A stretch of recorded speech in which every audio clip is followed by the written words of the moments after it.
Career tips in academia. Today we're here with Professor Wang Geerling. Professor Wang is a professor of instruction at the University of Texas at Austin. Hello, how are you doing today? Very good. Thank you, Park. Thank you for the invitation to speak to you. Thank you. Thank you for being here again. Now, I understand that you have been working in a few university and some in Australia and also now in the US. So if I'm not wrong, you were in five university. So I think we would hear some interesting perspective about academia in, say, Australia and maybe the US. So first question is this. Let's say if I'm a PhD student or I'm an early career Yep. researcher, and I feel like I want to build a career in academia, what is your advice for myself in building my career? Okie dokie. So I've been in academia for about 20 years. So I started at La Trobe University in Melbourne, about 6 years there, then went to Penn State in America for 4 years, University of Arizona for two, Monash University in Melbourne for 4.5, and I've been at University of Texas Austin for about a year and a half. So, I mean, I guess the most obvious form of advice would be when you're starting in academia, you need a good mentor and you need a strong support network. Academia is not for the faint-hearted. Okay, I mean, it's a tough environment. So the mentor is really important because when you start, you lack confidence. So you need people around you who can give you good advice.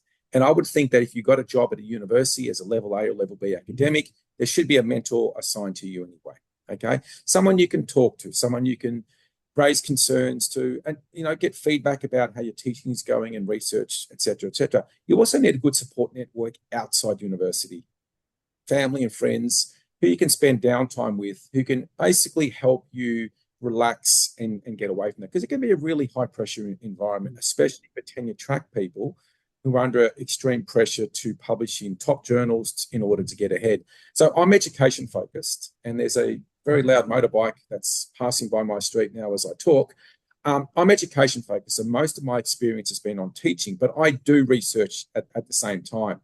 So the other advice I would be giving at the start would be willing to take on board constructive feedback. Yeah. Okay, no one does things perfectly. We're all learning in life. You can't go in and think, I'm a great researcher, I'm a great teacher, I don't need any feedback, I don't need any help because I think I know it all. That's not a very good strategy there as well.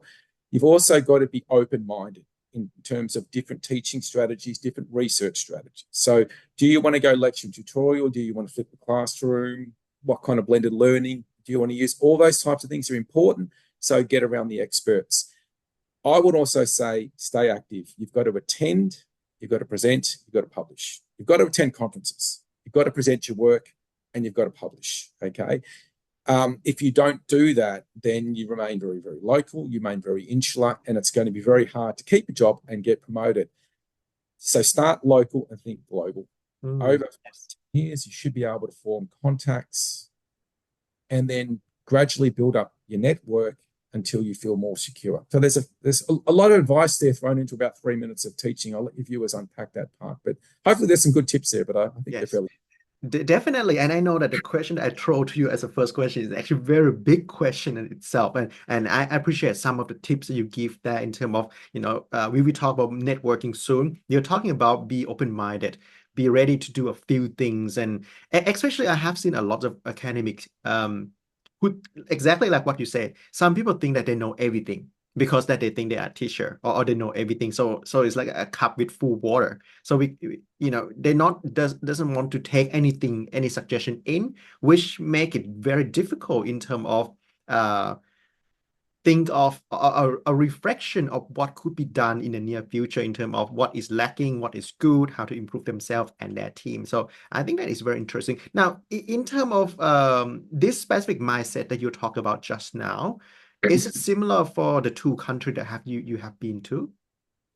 So I started in Australia. So first and fourth universities were Australian, second, third, fifth are American. Australia is a bit different in terms of in teaching here.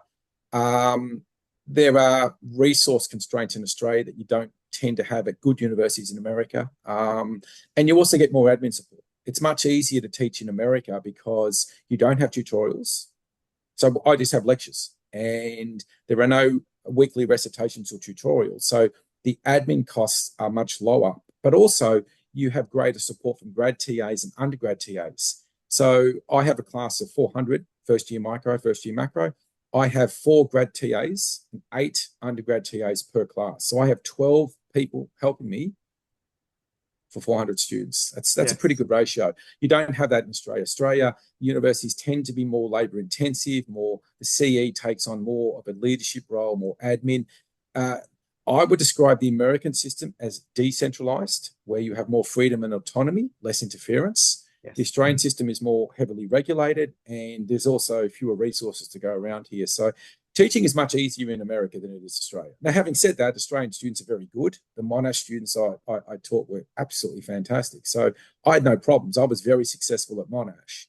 But it's easier in America because I think that the universities that I've worked at tend to be more decentralized. There's more academic freedom in terms of what do you want to teach, how do you want to teach it. So my head of department said, we'd like you to create a new course, Wayne. I said, okay, what would you like me to do? He said, what do you want to do? I said, history of economic thought. He said, do it. That was it. That was the conversation. That was it. And I was given complete freedom to do what I want, plenty of resources, plenty of admin support. So that's a little bit different. I think the research mentality is fairly similar in both countries, publish or perish. So that's not much different. Yes. But the main difference I see from the teaching perspective is that you're just given more support, and there's also less admin, less service commitment in America as well. You get to spend more time on teaching or research, not as much on committees and working parties and working groups, that type of stuff. So as someone who doesn't overly love bureaucracy, Park, I'm happy with less bureaucracy. Right. And thank you so much for sharing the different perspective. It's really interesting to hear what you mentioned just now. I like to touch back on, you mentioned that it's very important for us to have, say, a mentor when we first start career or in the mid-career. And you also touched about the importance of networking in academia. Do you have any tips on how to build a meaningful or impactful networking, or how to build or get to know a mentor? Okay. The first thing when it comes to, well, in terms of a mentor, I mean, there's 2 ways of looking at it. The first is the department says, oh, hey, g'day, Park, you've come to join us. John will be your mentor. Okay. Or that's one way where you get assigned a mentor. Okay. That may or may not necessarily be a good fit. A mentor could also be someone who knows nothing about what you do, but knows you as a person. And sometimes an outsider's perspective can be useful. So a mentor could be someone that doesn't necessarily know what I do, but knows me very well. But I think in general, having both is probably useful, right?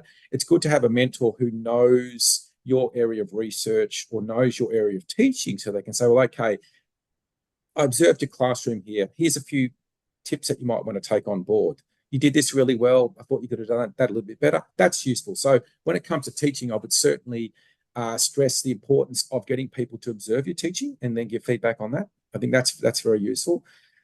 In terms of networking, you've got to push your own wheelbarrow. If you don't push your own wheelbarrow, don't expect anyone else to in life, especially if you are education focused. If you are a tenure track academic and you publish in the top journals, you'll be celebrated, you'll be lauded, you'll be given all the credit, all the respect, and extra money and all the other stuff that goes along with it. You won't have to work too hard. But if you are an education-focused academic and you are humble and you are shy and you are reserved, you're going to find it very difficult to network. You have to celebrate your own achievements. So my basic rules are, when it comes to networking, are that be active on social media, but it's not just, oh, I'll join LinkedIn. You got to post, you got to like, you got to comment. Okay. And always be positive. Don't go on LinkedIn and trash your former or current employer. That's not a good look. That's not a good look at all. Be positive, and your students as well. I hate it when I see academics trash their students on social media. They pay a lot of money for their education. They're not perfect, but nor you, by the way. And how would you feel it?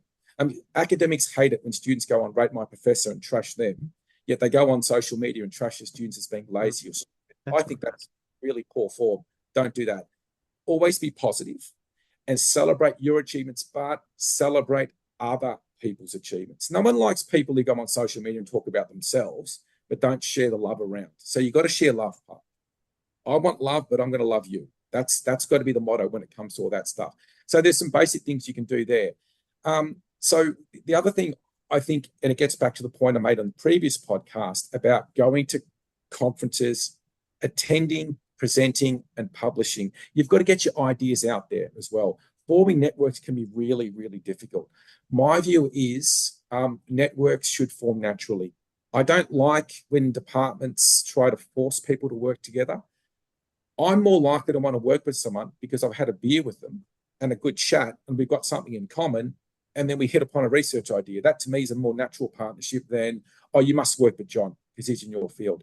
So find people who can complement what you do, who you feel that you can work with. If you are really uptight, really precise, deadline orientated, don't work with people who are lazy, who are last minute type people. Work with people who complement your own style. And then be upfront about what you can commit to a relationship in terms of this is what I'm going to do for the project, okay, and what your expectations are. But it's very, very hard at the start because senior people don't often want to work with junior people because they don't feel there's something in it for them. I've published in this field for 20 years, and I've published with TAs, a lot of junior academics. I like giving them a chance. My view is if I feel you've got something to give to my project, I did a project on Bollywood recently, and the 3 co-authors, 1 is a level B and 2 are level A's, okay? But I'm not working with C, D's and E's, I'm working with junior academics because 2 of them are Indian and the project's on Bollywood, right? Natural fit. So networking takes time. I feel if you develop social relations with people, it helps as well. Yes, those are very good tips in terms of building a meaningful network, not just for yourself, but I see that you're building a meaningful network for other people to build on their career and their, they're moving forward with other relevant stakeholders. So that is a very good element that you give tips there. Now, can I touch in terms of, say, even not yet in academic? So and I might want to explore to become a level A or level B. What would be some of those challenging that I might be facing in the next few years or so? Quite a few. I mean, look, the main challenge if you're starting at the bottom, and I started at the bottom, I had a 4-week summer school contract at La Trobe University in January 2006. Then I went to a 6-week contract, semester contract, then a year contract. I started at the absolute very bottom. So remain positive. That's the first thing. You've got to believe in yourself. If you don't believe in yourself, don't expect anyone else to, right? So you've got to be resilient. So you've got to be enthusiastic, you've got to be determined, and you've got to be resilient. Okay, EDR.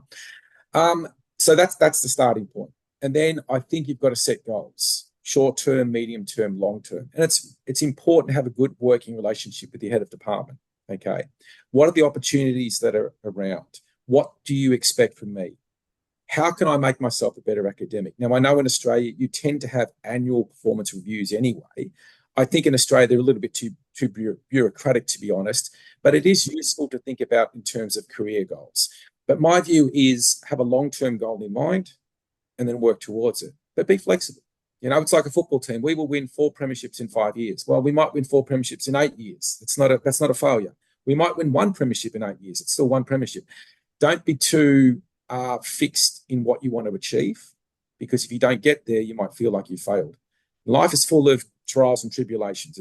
Things don't often work out how you expect them to, but you've got to remain positive, but you need goals to keep you focused. So that's probably where I would start. And you've got to be flexible. I mean, progress is rarely linear in life, and it's not linear in academia. You can go nowhere for 5 years and have a few great publications and then go up very quickly. You could go from A to B to C very quickly and then stagnate. So you've got to love what you do, particularly with research. My advice when it comes to research is focus on a topic that you like, that you enjoy. So if you don't get what you want, at least you're happy to put in the hard yards. A lot of people play the game and try to publish to get in specific journals because that's what the department says that they need. But everyone's trying to publish in the same journals. You can't all get to the same top 5% journals. That's why they're top 5%, because top 5% basically mean that 95 out of 100 fail and don't get there, right? So don't try to follow everyone else. Sometimes doing things different can be good. So don't be afraid to be a trailblazer.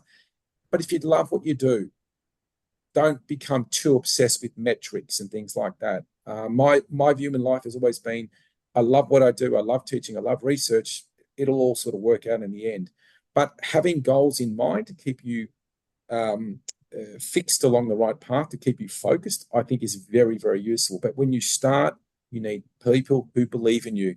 So surround yourself with people who are willing to give constructive feedback, but you can also talk to if you feel, lost or alienated in life, because it can be a pretty brutal profession, Park. Yes, very good word there. You touched a few times in terms of having some good relationship networking with mentors, Yep. people, and also head of department and other people that you could work with them and support them, and also learning something from them, and also set a clear goal, could be a short term, long term, and also don't afraid to be, fail, and then be flexible. That is a very, very nicely done one in terms of being flexible, because sometimes we can't just follow everybody like what you mentioned, like a top 5% journal or top 2% journal. And sometimes we might have to move, be flexible in terms of the city and all sorts of things there. So thank you very much for some of these tips. And this is Career Tips in Academia with Professor Wang Geerling. Thank you so much for your time today. Thank you very much, Park. And we had a motorbike go by about 5 minutes ago. Now we've got the lawnmower. So at some point, I'm not going to be able to hear you. So it's a good thing we got towards the end, Park, because there's a lot of externalities outside at the moment. But hopefully your viewers can hear the prop interview. The lawnmower has subsided now, which is good. Always happy to have a chat. Good luck with what you do. I love the fact that you've got a podcast which brings people on to talk about their experiences. And the one point I would make to your audience is that when you listen to a podcast like this, if you get one or two useful tips out of it, it's been a good investment in time. It's like a buffet. You don't have to agree with everything I say. There's one or two good ideas there that you can use in your career. It's been worthwhile. Definitely. Thank you so much, Rank. Absolute pleasure.